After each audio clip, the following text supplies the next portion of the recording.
Hola, soy Agustina Basterrica y mando un saludo enorme al Rincón de Libros y a todas las lectoras y lectores. Besos. Muchísimas gracias. Un placer. Igualmente, disfruta tu estancia. Gracias.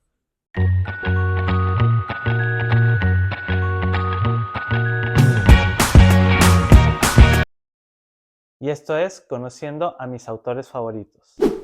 Hola familia rinconera lectora, bienvenidos al canal. En esta ocasión les traigo el segundo video sobre la presentación de libros de mis autores favoritos. Y bueno, una de ellas es Agustina Basterrica. Agustina Basterrica se presentó justo el mismo día que John Boyne, pero a diferente hora, una hora tras otra. Así que como que tuve que cortar un poquito la presentación del libro de John Boyne para irme inmediatamente con Agustina Basterrica. La verdad, no me arrepiento en nada porque la verdad yo admiro mucho a Agustina Basterrica, incluso desde el año pasado en que leí su libro Cadáver Exquisito y jamás me imaginé conocerla en persona. Y justo también me pasó algo curioso porque cuando iba a la presentación de su libro, me la encuentro junto con Gustavo Rodríguez, que él es ganador del premio Alfaguara del año pasado por su novela Cien Cuyes. Y él le tocaba presentar o entrevistar a Agustina Basterrica en la presentación de su libro. Entonces los vi a los dos y obviamente les pedí una foto. Y entonces acá les traigo la foto que me tomé con ellos. La verdad estaba súper nervioso, pero me dio mucho gusto hablar con los dos. La verdad son unas personas muy amables, muy sencillas, y muy abiertas a platicar con los lectores. Y bueno, a mí Agustina siempre me sorprende la manera en que atrapa al lector desde las primeras páginas con cosas muy impactantes, sobre todo con las distopías. Ella tiene la característica de reflejar problemas actuales a través de distopías y son cosas que la verdad, o historias que te cuesta sacarlas de tu mente.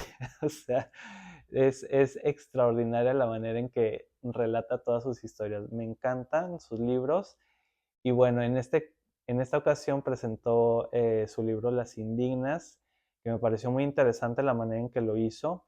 Entonces, aquí les traigo el video, espero que lo disfruten. Es todo el video completo sobre la presentación.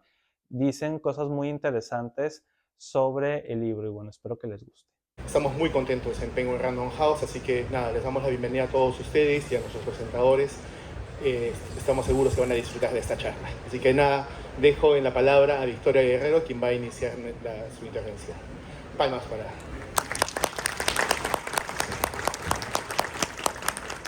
Gracias, Arthur, por la invitación. Bienvenida, Agustina. Muy bonito estar aquí los tres. Y bueno, buenas tardes, buenas noches a todos, todas y todes. Yo he escrito un texto, así que lo voy a leer.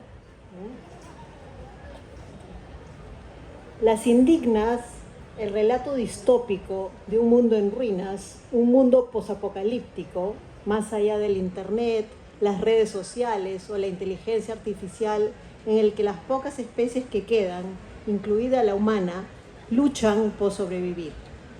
En medio de ese paisaje se encuentran un grupo de mujeres sobrevivientes que pertenecen a una secta denominada la Casa de la Hermandad Sagrada. Allí, en ese monasterio altamente jerarquizado, las mujeres que lo habitan son clasificadas bajo diversos nombres y rangos: las auras plenas, las santas menores, las diáfanas de espíritu y las iluminadas. Quizá hay más, pero es muy enredado. Sobre ellas gobierna la feroz Madre Superiora y un Dios que solo conocemos bajo la nominación de Él. Él se revelará en las últimas páginas de la novela. La narradora y protagonista es una muchacha que forma parte del grupo de las Indignas y que escribe ansiosamente la memoria de lo que ocurre en la casa y también la historia de su propia vida después del gran apagón, la sobrevivencia junto a su madre, su entrenamiento con los niños tarántula y y su encuentro con Circe, la maga, de quien diríamos que es una viviente interespecie. A veces actúa como humana, otras como una gata. El afuera es cruel porque hay que sobrevivir, y para sobrevivir hay que ser inteligente, pero también hay que defenderse o matar. Pero sin lugar a duda, el lugar más espeluznante es la hermandad. Castigos, tortura, hambre, perversión, dolor y mutilaciones son el día a día de la convivencia para alcanzar la revelación. Una perversión pornográfica bajo el dominio de la Madre Superiora a la que nadie puede decirle que no. Agustina Basterrica ya ha trabajado con este tipo de crueldades en su anterior novela, Cadáver Exquisito, a través de un lenguaje metafórico y rico en imágenes que suavizan, y lo pongo entre comillas, la crueldad del escenario. Aunque en el camino de lectura me pregunto, y esto puede ser parte de la charla, si toleramos esa crueldad porque las víctimas son mujeres y por lo tanto la sociedad nos ha educado y entrenado a través de la mass media y los discursos misóginos de sacrificio para soportar esas imágenes. En ese sentido me parece sintomático que otras autoras latinoamericanas sigan esta misma línea distópica, gore y de terror, en el que el cuerpo de las mujeres son objetivos de tortura extrema y dolor. Por ejemplo, las novelas de Mónica Ojeda, como Mandíbula o Nefando, o los cuentos de María Fernanda Ampuero, ambas ecuatorianas, o las novelas de las argentinas Ariana Harwitz, la misma Mariana Enríquez, podría decir, en algunos de sus cuentos. La antropóloga y feminista Rita Segato señala que en este tiempo el cuerpo de las mujeres muestra los signos de la rapiña y la sobreexplotación en la fase extrema y apocalíptica del capital. He aquí uno de los temas directos a los que apunta el libro: el cuerpo de la mujer como reflejo de la ruina y el paisaje desértico fuera de los muros de este monasterio. La impiedad que caracteriza al mundo cerrado de la religión. Tenemos ejemplos claros en este siglo.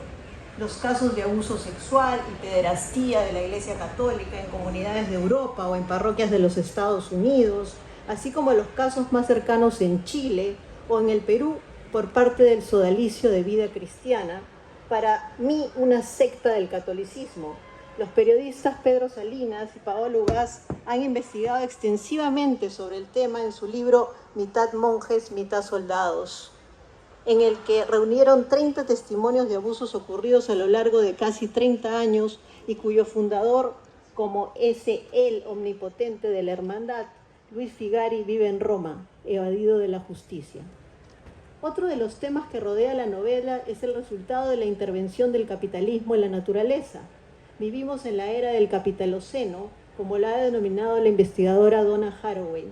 En esta era presenciamos el resultado de ese entramado económico, político y cultural del daño ecológico, el cambio climático, la falta de agua o la contaminación de los ríos, el río de la locura, en la novela, aumento de enfermedades como consecuencia directa del extractivismo, las guerras, las migraciones forzadas, entre otras.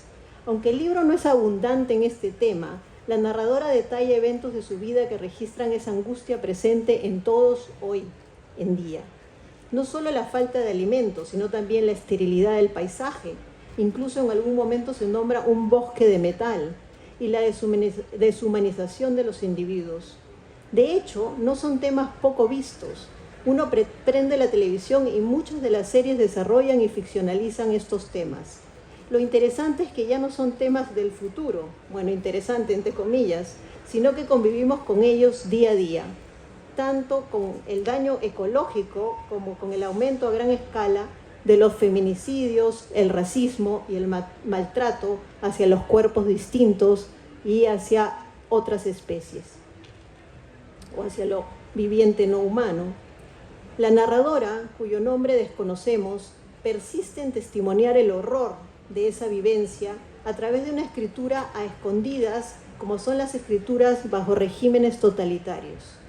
La hermandad recrea ese régimen bajo una violación impoluta y eficaz de los cuerpos, mantenerlos en sumisión. El final es rápido, pero cambia el cariz de la historia. Aparece Lucía, que encarna el amor y una nueva manera de convivir. Lo importante quizá no sea ya escapar a este mundo en ruinas. Y aquí ya no hablo de la ficción, sino de la realidad, como diría Haraway. Aprender a habitar ese lugar otro, nuevas formas de hacer familia, dejar la familia burguesa y apostar por la convivencia interespecie, a combatir a ese él. Pónganle cualquier nombre, en el Perú, en Israel, en Argentina.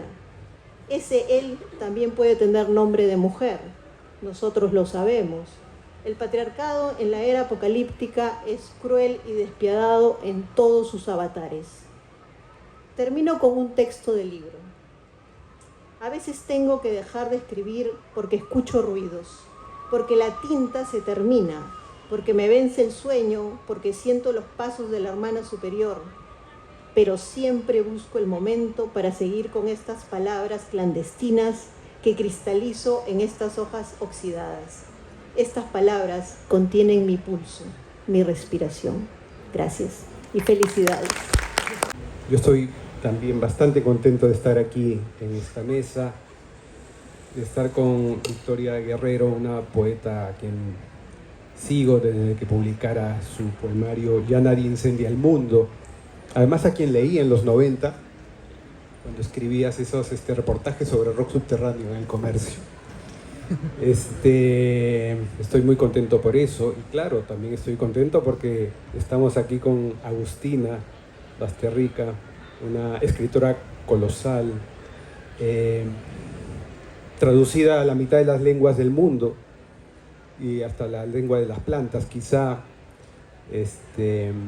Todos somos fans tuyos acá, incluyéndome, obviamente. Te dije que soy fan, ¿no? Cuando nos conocimos, ¿sí? Nos conocimos en México y te lo dije. Entonces estoy más que feliz.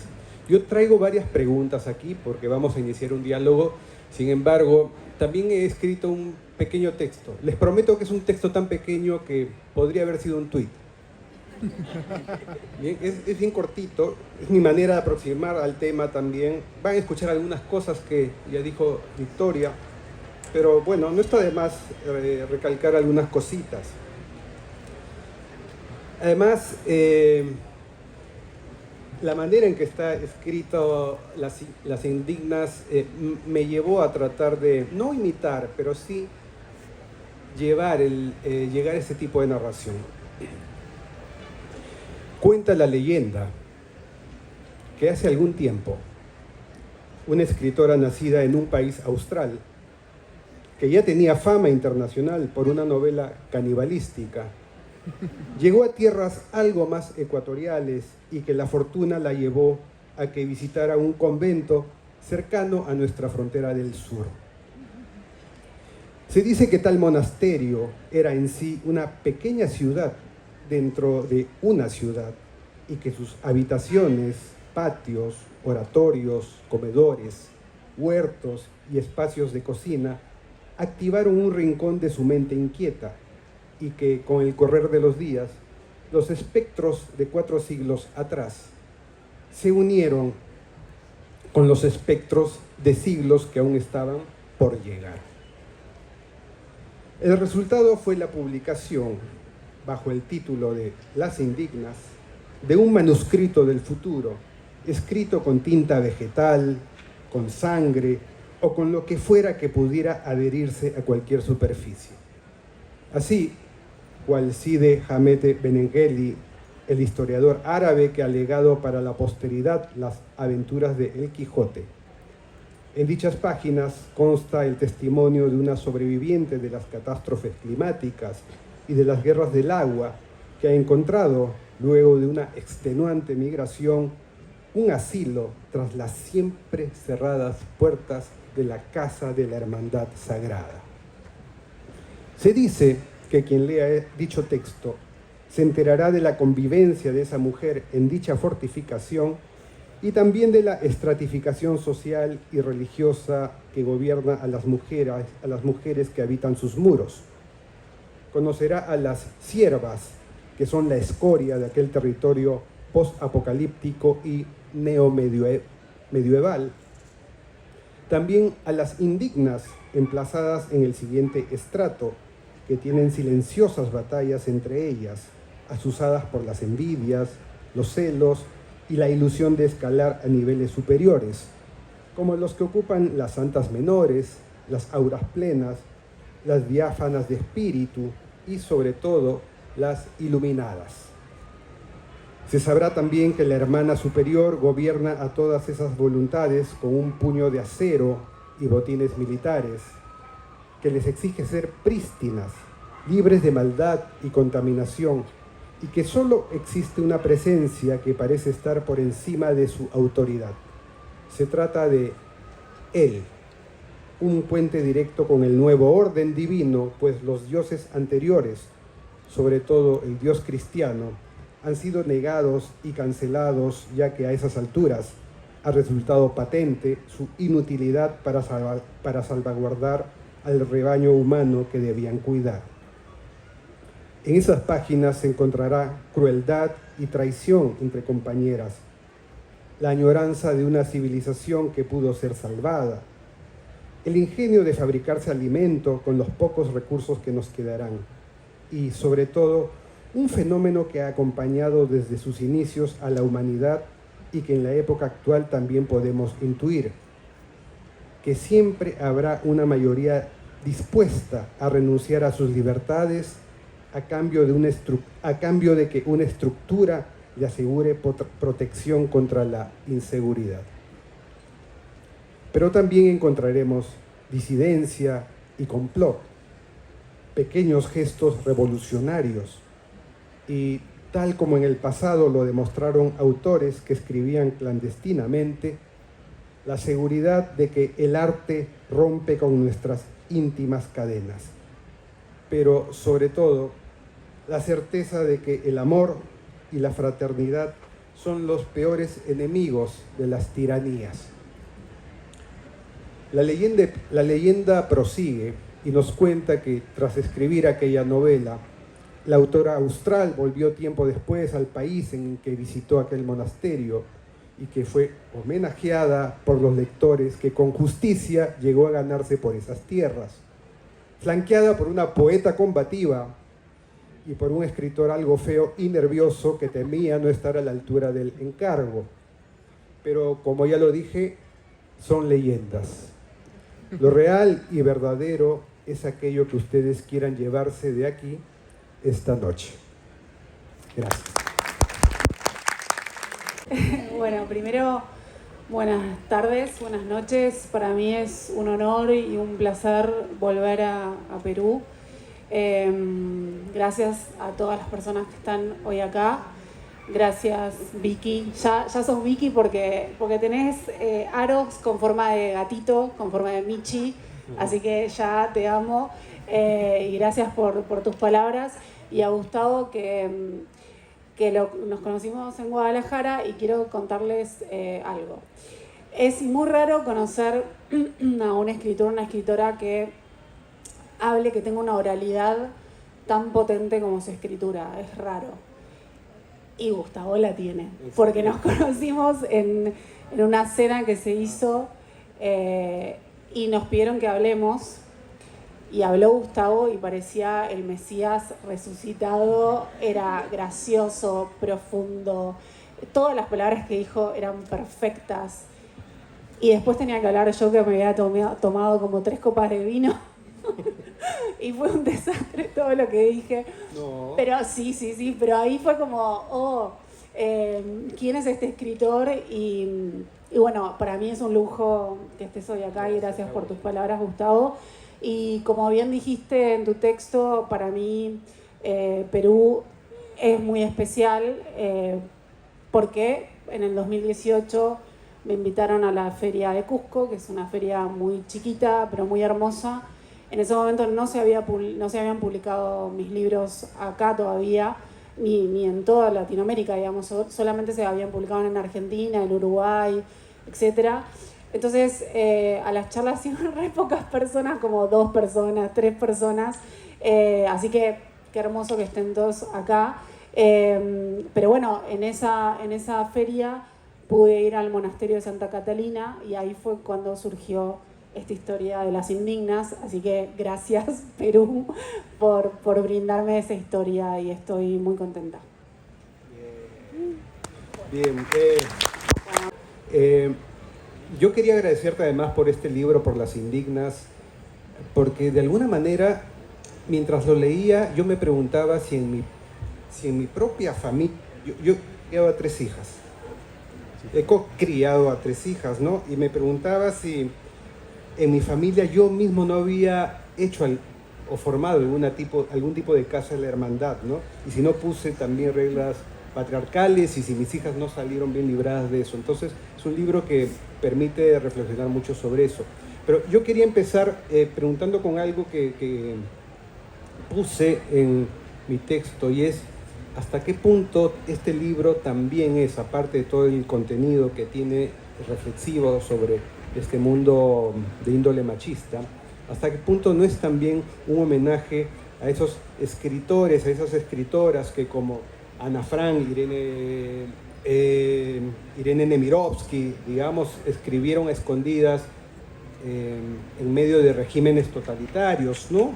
O como Reinaldo Arenas, que escribió también en el régimen cubano, ¿no? ¿Hasta qué punto eras consciente de eso? Mira, es muy curioso que lo nombres a Reinaldo Arenas porque una vez que el libro ya se había publicado, leí antes que anochezca. Ah, después. Claro. Y bueno, para las personas que no lo leyeron y no saben quién es Reinaldo Arenas, escritor cubano, gay, homosexual, perseguido, de hecho lo encarcelaron, que lo que me fascinó y me llamó la atención de su libro, que obviamente se los recomiendo, es que él escribía en esta circunstancia muy atroz porque lo perseguían, entonces escondía sus novelas en el techo de las casas, se las daba a los amigos y escribía a pesar de todo. Y cuando pudo escapar de Cuba, reescribió muchos de esos libros que se perdieron y lo que te deja, o lo que me dejó por lo menos a mí, la lectura de ese libro, es esta necesidad, cómo la escritura lo salvó, porque era su pulso vital. Y eso es algo que me pasa a mí, que no estoy perseguida y que, digamos, llevo una vida privilegiada, francamente, poder vivir de los libros, poder viajar a países gracias a los libros es un privilegio, pero desde siempre, desde muy pequeña, sentí a la escritura como mi motor vital. Si yo no escribo y no leo, que es parte del mismo proceso, ¿sí? Para mí leer es como inspirar y escribir es expirar. Si yo no lo hago, literalmente me enfermo. Me ha pasado de periodos donde no estaba en contacto con libros y me empezaba a sentir mal. Entonces lo escribí por este impulso, pero además porque creo que en el libro trabajo con la idea de dónde está lo sagrado. Lo sagrado está en ese Dios que ellas, al cual le rezan y por el cual se sacrifican y que en teoría deja fuera la contaminación, o lo sagrado está en otros lugares. Una hipótesis de lectura, que es la mía, que no tiene que ser la hipótesis porque soy la autora, sino es una de las hipótesis, para mí es que, bueno, un lugar donde está lo sagrado es en la palabra escrita. La literatura a ella la salva. Así que bueno, sí, me parece que pasa por ahí. Bueno, yo tenía varias preguntas de lo que leí. La verdad es la primera vez que te leo, ¿no? Y yo te comentaba que llegué antes y ya había una colaza allá afuera y claro, yo me puse a hablar con todo el mundo, ¿no? Le decía, ¿y cómo la conoces? ¿Y de dónde? ¿Y de cómo ha sido tu contacto? Y claro, la mayoría de los que vienen acá son también muy jóvenes, ¿no? Entonces ese contacto también con la juventud no es tan común quizá. Pero otra cosa también interesante que también lo reflexioné al momento de leer y bueno, que he venido reflexionando mucho es justamente este síntoma de la literatura gore, de terror, que es cómo te conectas con esa línea de la literatura, porque además viene mucho de la Argentina, ¿no? O sea, hay mucha literatura que se está produciendo en Argentina en ese sentido. En el Perú, por ejemplo, todavía no hay muchos autores que sigan esa línea, ¿no? Lo cual es, hay autoras de fantástico un poco, pero tampoco no son tan abundantes, ¿no? En cambio, en la Argentina sí, cada vez hay más escritores que siguen todas esas líneas que tienen que ver con cambio climático, lo posapocalíptico, o sea, todo este mundo un poco ruinoso en el que vivimos hoy, ¿no? Que es interesante porque no es como hace 40, 50 años con los escritores que escribían eso, vivían un mundo que, bueno, posiblemente cuando lleguemos al año 2000 el mundo se caiga. Bueno, ahora vivimos en un mundo caído, digamos así, en crisis, ¿no? ¿Cómo te conectaste con esa, digamos, con esa genealogía escritural de lo posapocalíptico, del terror, etcétera? Bueno, a ver, varias cosas. Primero, yo no me inscribo en ningún género porque no es que me especialicé en distopías o en literatura de terror, sino que empecé a leerlas o a profundizar o a estudiarlas cuando me empezaron a invitar a mesas a hablar sobre distopías. Y por ejemplo, Cadáver Exquisito en Argentina es considerada una distopía, pero en Estados Unidos es considerada una novela del género del terror. Lo mismo con Las Indignas. Y para mí todo es literatura. Y leo mucha poesía, vos que sos poeta, escribís o también escribís ficción. Bueno, no importa, es lo mismo, ¿no? Es lo mismo porque en realidad para mí es sumamente importante leer poesía, estudiar poesía, porque es lo que te da, digamos, la textura, ¿no? Para escribir. Y te amplía el vocabulario, te da el ritmo, etc. Entonces, leo mucha poesía, leo mucho ensayo, pero bueno, claramente me atrae lo oscuro, porque no estoy escribiendo, no sé, novelas románticas o novelas históricas, pero creo que mis libros están atravesados o están hibridados con un montón, si querés, de géneros. Y creo que eso también tiene que ver con haber nacido en Argentina y que muchos escritores argentinos, no sé, les digo los clásicos, Borges, Cortázar, Silvino Campos, Sara Gallardo, no es que se dedicaron a escribir un género terror, como sí, por ejemplo, en Estados Unidos, que lo tenemos a Stephen King, Shirley Jackson, Peter Straub, y también hay un aparato en Estados Unidos, un aparato académico y comercial de revistas, ¿no? Y que los estudian, y en Argentina eso está empezando a pasar fuertemente ahora. Pero, por ejemplo, Cortázar, Borges, por poner dos ejemplos, tienen cuentos que se pueden considerar del género del terror, no sé, Casa Tomada, lo podés leer como un cuento de terror, pero no se dedicó al terror específicamente. Entonces, eso lo que hizo para mí fue algo genial, que es justamente que los escritores tengamos esta cuestión más hibridada. Pero bueno, me interesa, me atrae el horror, lo oscuro, y para responderte por qué, te tendría que dar el teléfono de mi psicóloga, que me dio el alta hace como, no sé, 5 años, que no sé por qué me dio el alta todavía, no entiendo. Pero bueno, no sé, evidentemente hay como un pulso, ¿no? que yo siento en el día a día, en el caso de Cadáver Exquisito, el pulso caníbal, digamos, de la sociedad capitalista que nos enseña a naturalizar la crueldad, esto de que nos comemos los unos a los otros simbólicamente, todo eso yo lo percibo, y en el caso de Las Indignas es bueno ser una mujer latinoamericana, ¿no? Que eso comparto con las escritoras que nombraste, que de hecho las conozco a Fer y a Mónica, que son muy amorosas y además talentosas, y a Mariana también, y creo que compartimos esto de la sensación que tenemos todas las mujeres, todas las que están acá y las que están afuera, de salís a la calle y tenés miedo que te violen y te maten. Se hizo una encuesta a un grupo de mujeres preguntándoles qué temían de los varones, y el 100% de las mujeres respondieron que me violen y me maten. Le hicieron la misma pregunta a los varones y los varones respondieron que la mujer se ría de mí. Que se ría de mí. Y por eso ¿Sí? te mato. Claro, y por eso te mato, porque vos la nombraste a Rita Segato, que es una intelectual que admiro mucho, y ella habla justamente del cuerpo de las mujeres como un cuerpo de territorio, un territorio de conquista. Y cuando hablan de los femicidas y los violadores como enfermos, en realidad no están enfermos. Son hijos sanos del patriarcado que lo que quieren hacer es castigar a la mujer castigar el desacato, castigar la desobediencia. ¿Sí? Ahí está el verdadero placer o el poder que quieren ejercer. Porque que yo sepa, no existe en la historia de la humanidad ningún grupo de mujeres que haya salido a la calle a violar varones. Al revés, pasa todo el tiempo en distintos países.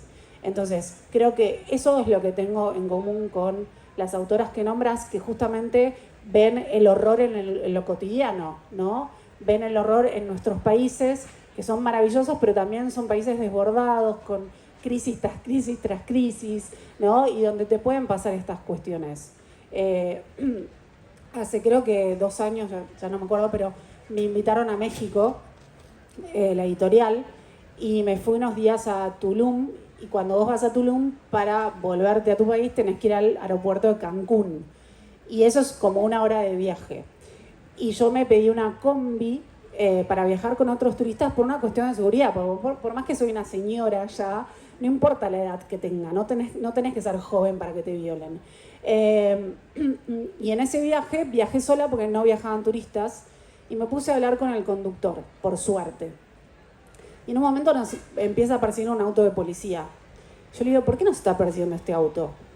Y el conductor me contesta, yo no voy a parar porque no hicimos nada, pero si paro, no sé qué puede pasar con vos. ¿Sí?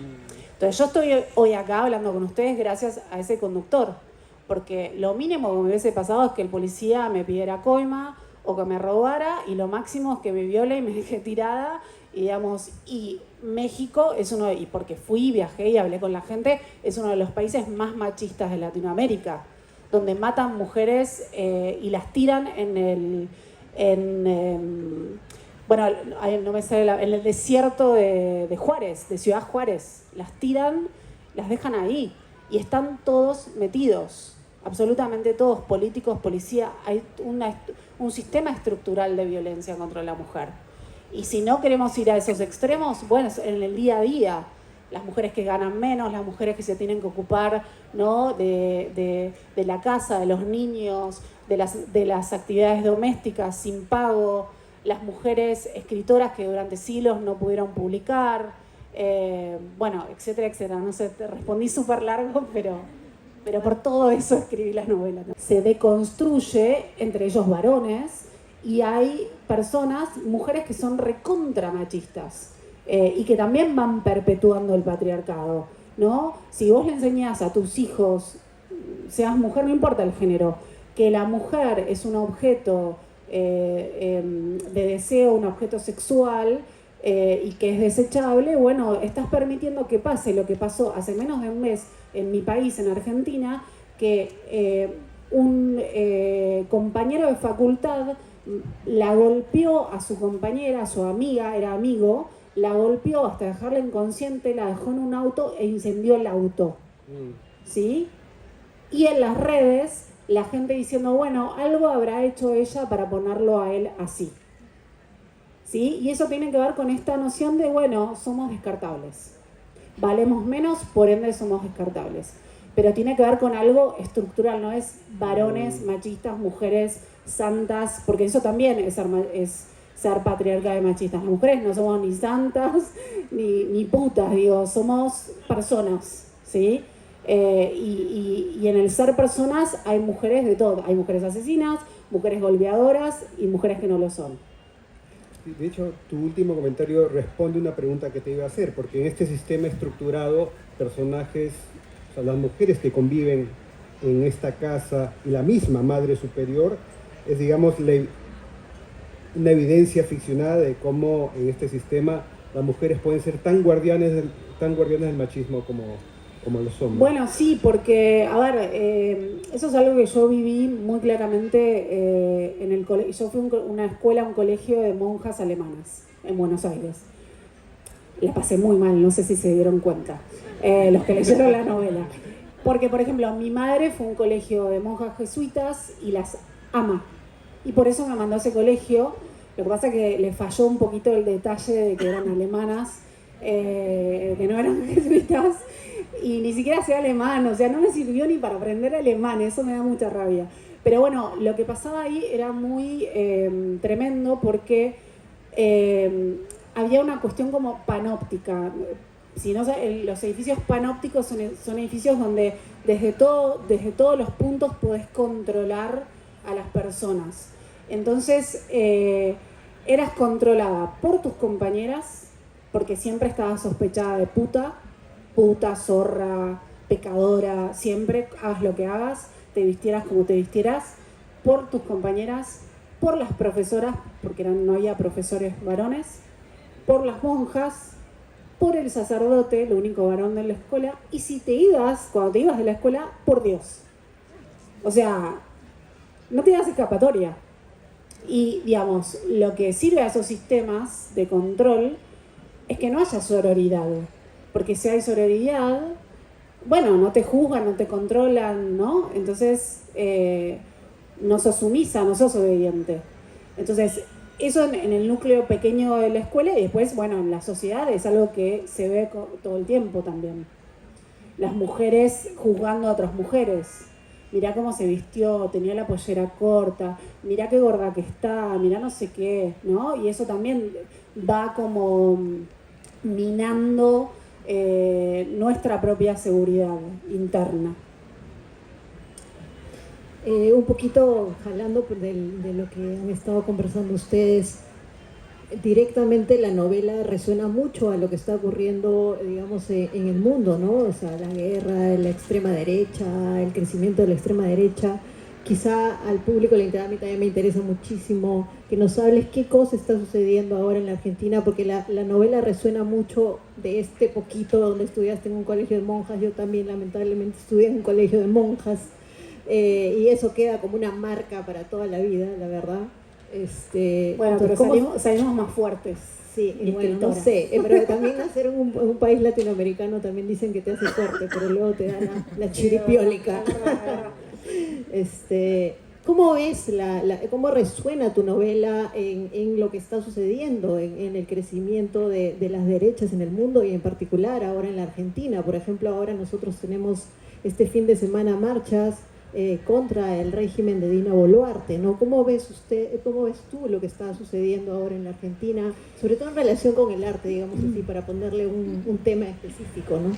Bueno, mira, una pregunta que por ahí me hacen y lo relaciono con Cadáver Exquisito es, bueno, o sea, si no se pueden comer más los animales, ¿por qué no nos hacemos todos veganos? Como no funciona así el mundo. No funciona porque sigue habiendo femicidios, porque sigue habiendo trata de personas, ¿no? Porque, digo, los cambios de paradigma no se dan en una línea recta y a un mismo ritmo. Hay retrocesos, hay resistencias, hay gente que los justifica. Entonces, pasa eso, ¿no? Las extremas derechas son retrocesos, ¿no? El mundo, no, como digo, no va en una línea recta. Hay olas que van para atrás y volvemos, y hay cuestiones que por ahí se repiten. Y bueno, en el caso de Argentina en concreto, con lo que está pasando, a ver, yo no estoy para nada de acuerdo con nada de lo que piensa Milei, nada, y no puedo creer que alguien que empezó siendo prácticamente un meme, porque, digamos, lo invitaban a los programas de televisión, porque daba rating y la gente se reía de las cosas que hacía, termine siendo presidente.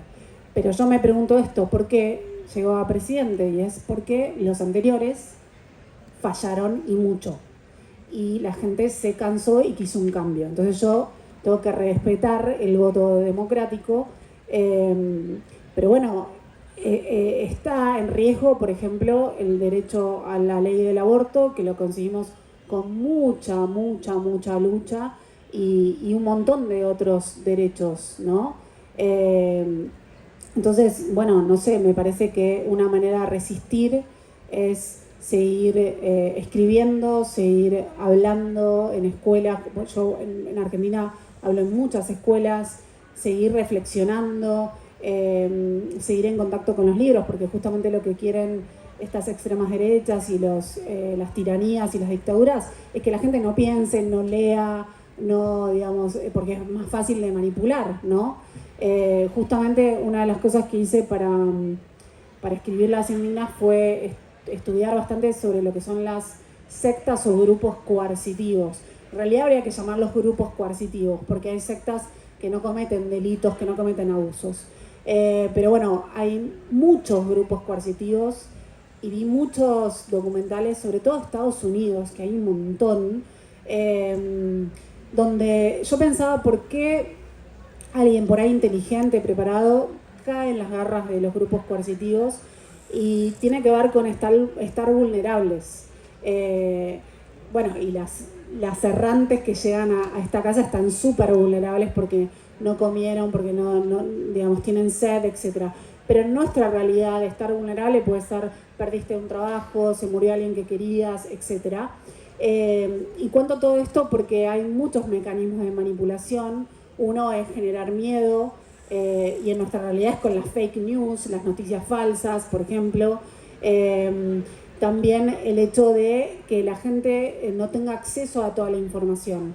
Y entonces con eso también la puedes controlar más, porque te dan información, muy poca información, y vos no la podés cuestionar, ¿no? Entonces, hablando del tema de la extrema derecha, etcétera, etcétera, es eso. Si vos no tenés acceso, si vos no amplías tu mente y no tenés acceso a otros universos, a otras maneras de pensar, bueno, probablemente no cuestiones lo que te está pasando, ¿no? Lo que te están haciendo. Entonces, bueno, no sé, todo eso. Me fui un poco por las ramas, pero... No. ¿Qué tan terapéutico es para ti la escritura? No sé si... Bueno, a ver, no sé cómo responderte eso. Pues te iba a decir, no sé si es terapéutico, pero todos mis amigos me acusan de que me dicen, si vos no fueses escritora, serías una asesina serial, probablemente. No sé. Me pasó, yo trabajé muchos años en relación de dependencia, trabajaba como secretaria en un estudio de abogados para pagar las cuentas y poder escribir. Y en ese momento le di un cuento que está publicado en 19 garras y un pájaro oscuro, que es mi libro de cuentos. El cuento se llama Roberto, está en la web, lo pueden buscar, es un cuento muy cortito, 1 página y media tiene. Y es un cuento sobre la pedofilia, y es una narradora en primera que dice que tiene un conejo entre las piernas. Empieza a hacer el cuento. Se lo di a una compañera de trabajo, mi compañera no pudo terminar de leerlo, estamos hablando de un cuento de 1 página y media, y nunca más me miró a los ojos, nunca más. Entonces, bueno, a mí me fascinó que pasara eso. ¿Qué crees que te diga? O sea, fue como que bueno, pero no sé, sí, creo que es lo que decía al principio, la escritura para mí es vital, y probablemente también descargue cosas ahí, reflexione, y también reflexiones sobre temas, bueno, sobre estos temas que por ahí no tienen una sola respuesta, que son búsquedas que por ahí nunca terminan, ¿no? Porque también creo que, bueno, a ustedes les debe pasar, tenemos ciertas obsesiones que se repiten y que por ahí las tratás con distintos temas, con distintas tramas, pero estás hablando un poco de lo mismo, de distintos focos, de distintas perspectivas, bueno, y eso está. Sí, porque, a ver, yo creo que hay poquísimos, si no ninguno, hay pocos oficios en el mundo en el cual el trabajador, o sea, en este caso, hay pocos oficios parecidos a la escritura de una novela, de un cuento. Voy a hablar de la novela que estamos hablando de Las Indignas, porque para escribir una novela uno requiere hacerse 1 millón de preguntas, y no exagero. Totalmente. O sea, y hacerse preguntas es, de alguna manera, reciclar tu sistema también. Sí, totalmente. Sí, es... Bueno, aparte de ustedes, probablemente acá haya personas que escriban o que quieran escribir. Y bueno, esto lo decía Borges, para ser un escritor tenés que ser primero un gran lector, ¿no? Y es eso, es cómo voy a pensar este tema también para no caer en los típicos lugares comunes o en las típicas respuestas, ¿no? Como ir más allá. Y también en ese más allá podés caer en el abismo, en abismos que no tienen salida. y requiere como de mucha energía mental también, ¿no? Porque decís, bueno, también esto que estoy pensando por ahí es una pavada total, ¿no? Y es un riesgo también. Sí. No, y también de la escritura lo que me fascina es que vos puedes estudiar cualquier cosa y hacer cualquier cosa y puedes escribir, ¿no? Eso también es fascinante. Puedes estudiar medicina, contador, no sé, administración de empresas, arquitectura y ser escritor. ¿Ya estamos? Gustavo, muchísimas gracias Victoria, muchísimas gracias a todos ustedes de la Cámara Peruana del Libro por habernos recibido. Agustina va a firmar ejemplares en la sala de firmas San Martín.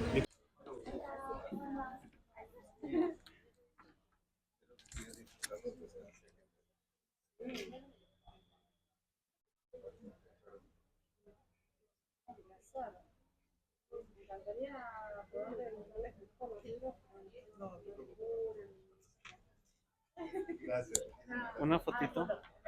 Rincón del... Sí, y del Rincón de Libros, que es mi canal de YouTube. ¿Te pongo para Luis Rincón de Libros? No. Luis Álvarez, entre paréntesis, Rincón de Libros. ¿Querés que ponga para Luis Álvarez? Ok. Ajá. Álvarez, así. Y entre paréntesis, Rincón de Libros. Ahí va.